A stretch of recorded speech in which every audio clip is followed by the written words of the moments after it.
democracy, tyranny, oligarchy. None of them work. He therefore set up one and only one kind of political ideal under the rule of philosopher kings. You see. Now, that, I suspect, is because Plato's ideal was an ideal that exists only in the transcendent heaven of Plato's forms. You see. For Aristotle, the forms only exist in the world of particulars. Particulars imperfectly actualize the forms. So there might be various competing imperfect actualizations of the ideal state. You get it? So Aristotle's open to alternative political constitutions. Alternative kinds of things. He's not interested in what would be the ideal structure of a just society. He's rather concerned about the proper functioning within any kind of society, of family, of education, of the economic institutions, like, in his day, slavery and exchange, things of that sort. Proper functioning in terms of the common good. And inasmuch as his conception of the good is for a complete life in accordance with reason, the kind of education he wants is what we would call a liberal education for a complete life in accordance with reason. It's touching all areas of life. So Aristotle's political thinking, then, very, very clear-headed. It seems to me that a lot of our thinking in this country about politics is more Platonic than it is Aristotelian, in the sense that we tend to think there's only one possible form of a just society, namely one just like the American, rather than recognizing there might be a variety of viable alternatives. Well, what about the arts? What about the arts? Here again, there is an initial and somewhat transitory similarity to Plato when you see that he talks of art as a kind of imitation. But the similarity stops around there. For Plato, you see, art should imitate the form, the transcendent form. So arts that imitate particulars, individuals, even individuals like Socrates, are twice removed from reality, because the individual is just itself a copy of the form. But as far as Aristotle is concerned, art is not imitation of form, but imitation of life. Or as it's often translated, and to distinguish it from Plato, this term is good, art is representational, yes, but representation of life, of characters, their emotions. Fancy imitating their emotions, representing their emotions. That's the very thing Plato warned against in giving of public readings and recitations. Imitating other people's emotions. You see. A representation of characters, their emotions, their actions. Because you can only see the universal within the kind of particular. You see. And so art helps you then to bring into focus that cumulative experience, so that you say of a character well represented, yes, aren't we all like that? Aren't we all like that? You see? Because the genius of good art is that it helps you to see something universal within the particular. Now, in that sense, he finds poetry, which is a form of art, poetry more scientific than history. Now, that strikes you as an oddity, because we don't think that way. But in his day, he saw history as just narrating particulars, chronicling, not much more, telling stories. Whereas poetry, inasmuch as it captures something universal, you see, is closer to what he calls science, which is theoretical thinking, thinking in terms of universal principles. Now, what we would call art criticism, critique of art forms, art criticism and the criteria for art criticism function with this sort of thing in mind. Having to do with the effect of representation of emotions on the audience. So while when it comes to talking about drama, for instance, he lays out appropriate formal characteristics for good drama, he's concerned about the emotional impact. A good tragedy must be such as to produce catharsis, particularly of the emotions of fear and pity, which can so easily get out of balance and rob us of our courage. You see. Catharsis is a purging of the emotions, so that in a good tragedy, pity is aroused, fear is aroused, and those emotions then are released in the outcome of the tragedy, and the emotional life is as it were cleansed, and we're able to, therefore, free from those emotions for a while, and live a life more in accordance with reason. The ideal is certainly less contemplative in relationship to art than Plato with his contemplation of beauty itself. Well, I hope you see in, then, political theory and art, the way in which his underlying metaphysic produces the results. Remember the diagram we played with Plato? Get straight to the metaphysics. The epistemology is, of course, a corollary of that. How you know depends on what it is you're talking about knowing, you see. And from that, political thought, aesthetics, ethics, educational theory, and everything else tends to follow. And Aristotle is another of these classic cases. Well, that's what I wanted to say about Aristotle. Now it's your turn. David? Aristotle, knowing the good would actually be the same as doing good, because we have much more will. Yeah, I think that's right.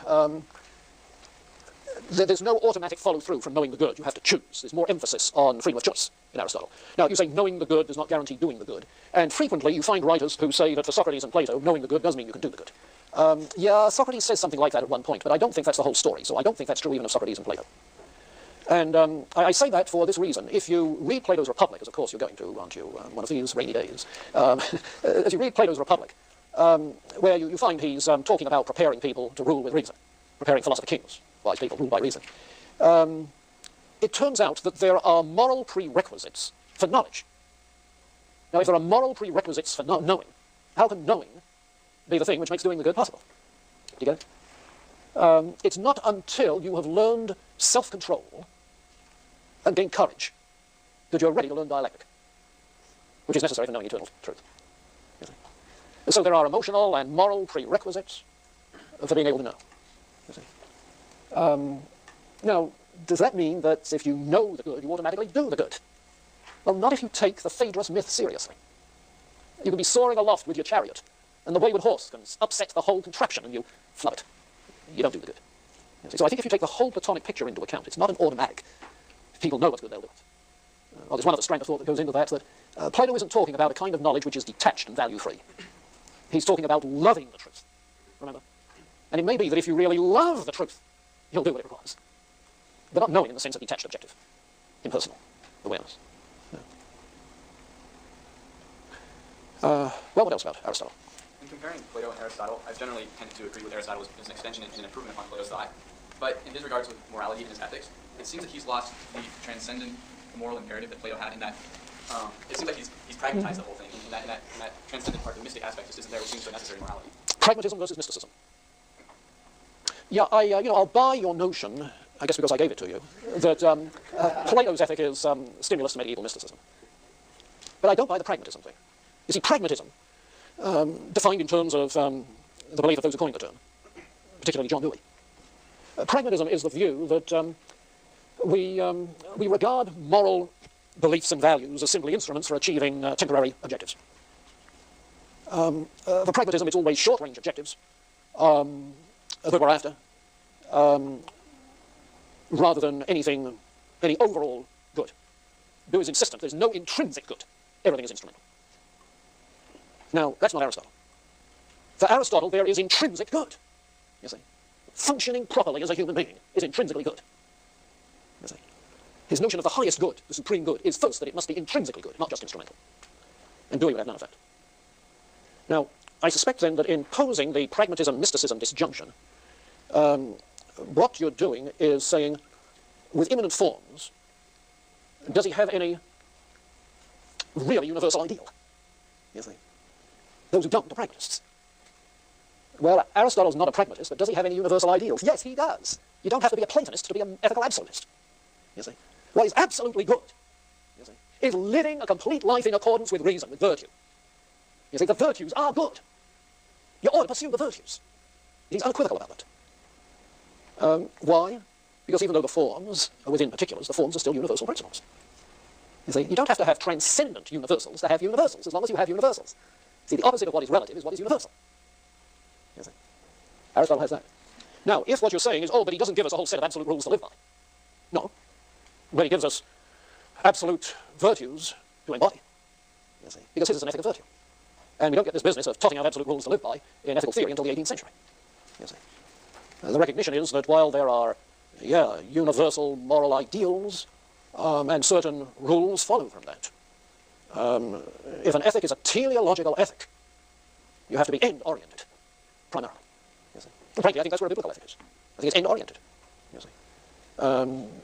Biblical morality talks of Christ-likeness as the goal. You say, yeah, but the Ten Commandments. Yes, indeed. But the essence is, thou shalt love the Lord thy God with all thy heart and soul and strength, and thy neighbor as thyself. You see. That's what they're about. They're simply saying what that love means when applied to living a complete life. You see. It means you'll pursue God's purposes in those various areas of moral responsibility. And what that means is there are certain things you won't do. So in that sort of sense, I think Aristotle is not a pragmatist. No. Does he have any transcendent being? Yes, he's God. You see. And so the good is ultimately tied to the kind of ordered unity which the very being of God maintains, upholds. I didn't mention, perhaps I should have done, that when he's talking of contemplative wisdom, the highest contemplation is contemplation of the one who unceasingly contemplates his own contemplating. You see, contemplating God. And that's it. So he has that Platonic note, but without going to the otherworldly direction that later mysticism goes to. But Plato didn't. But later mysticism does. Does that make sense? Do you want to come back and more on that? Yeah, probably not. I sometimes find that in an introductory class where we have a one-day shot on Aristotle, introductory students will often say, oh, Aristotle's a relativist. You see.